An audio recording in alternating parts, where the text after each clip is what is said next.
Hello నమస్తే. Welcome to our channel. నేను మీ తరంగిణి. మరి ఇవాటి మూవీ అప్డేట్స్ ఏంటో ఇప్పుడు చూద్దాం. ఇస్రో ప్రయోగించిన అత్యంత బరువైన రాకెట్ కు బాహుబలి అని పేరు పెట్టడంపై దర్శక ధీరుడు రాజమౌళి ఆనందం వ్యక్తం చేశారు.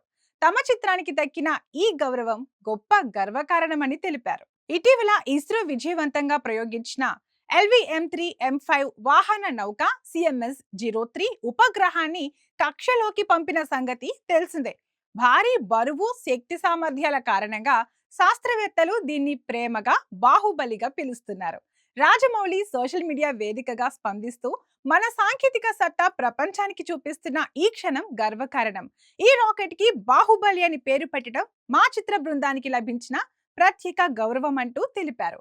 ప్రస్తుతం రాజమౌళి ఈ ప్రకటన సోషల్ మీడియాలో వైరల్ అవుతోంది. బెంగళూరులో టీవీ నటి సోషల్ మీడియాలో లైంగిక వేధింపులకు గురైన ఘటన కలకలం రేపుతోంది. అంతర్జాతీయ టెక్ రిక్రూట్మెంట్ కంపెనీలో డెలివరీ మేనేజర్ గా పనిచేస్తున్న నిందితుడు నవీన్ కెమోన్ ను పోలీసులు అదుపులోకి తీసుకున్నారు. తనను నిరంతరం అసభ్య సందేశాలు, వీడియోలతో వేధించాడని నటి ఫిర్యాదు చేసింది. ఫేస్బుక్, ఇన్స్టాగ్రామ్ ఖాతాలను మార్చి వేధింపులు కొనసాగించినట్లు సమాచారం.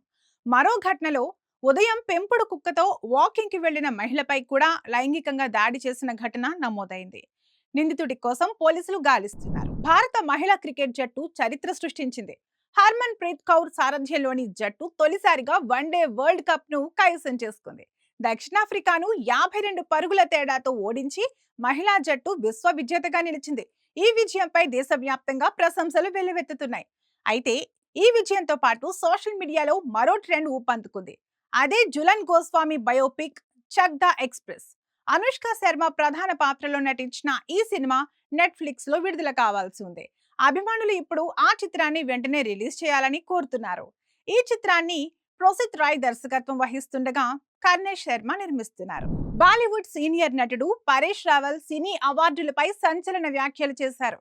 జాతీయ పురస్కారాల నుంచి ఆస్కార్ల వరకు లాబింగ్ జరుగుతుందని ఆయన చెప్పారు. అవార్డుల కంటే నటనకు లభించే ప్రశంసలే నాకు విలువైనవి అని స్పష్టం చేశారు. జ్యూరీ సభ్యులపై ప్రభావం చూపే ప్రయత్నాలు జరుగుతాయని, ప్రముఖ దర్శకుల పేర్లు ఉన్న సినిమాలకు ప్రత్యేక శ్రద్ధ ఉంటుందని చెప్పారు. 1994లో ఓ చోఖరి, సర్ చిత్రాలకు జాతీయ ఉత్తమ సహాయ నటుడిగా ఆయన అవార్డు అందుకున్న సంగతి తెలిసిందే. ఎప్పుడూ సోషల్ మీడియాలో చురుగ్గా ఉండే నటి రష్మిక మందన్న మరోసారి తన ఫ్యాన్స్ ను నవ్వుల్లో ముంచేశారు. ఆస్క్ మీ ఎనీథింగ్ సెషన్లో అభిమానుల ప్రశ్నలకు సమాధానమిచ్చిన రష్మిక, రాబోయే 400 నుండి 500 ఏళ్ల పాటు నా వ్యాలంటైన్ అవుతారా అన్న ప్రశ్నకు చమత్కారంగా 100 సంవత్సరాల తర్వాత కూడా మనం ఇదే జన్మలో బతికుంటే అప్పుడు తప్పకుండా ఉంటాను అంటూ నవ్వుతూ రిప్లై ఇచ్చారు. ఇక తన కొత్త సినిమా ది గర్ల్ ఫ్రెండ్ గురించి మాట్లాడుతూ ఈ సినిమా మానసికంగా తనను బాగా అలసిపోయేలా చేసిందని తెలిపారు. రాహుల్ రవీంద్రన్ దర్శకత్వంలో వస్తున్న ఈ చిత్రానికి హేషం అబ్దుల్ వాహబ్ సంగీతం అందిస్తున్నారు.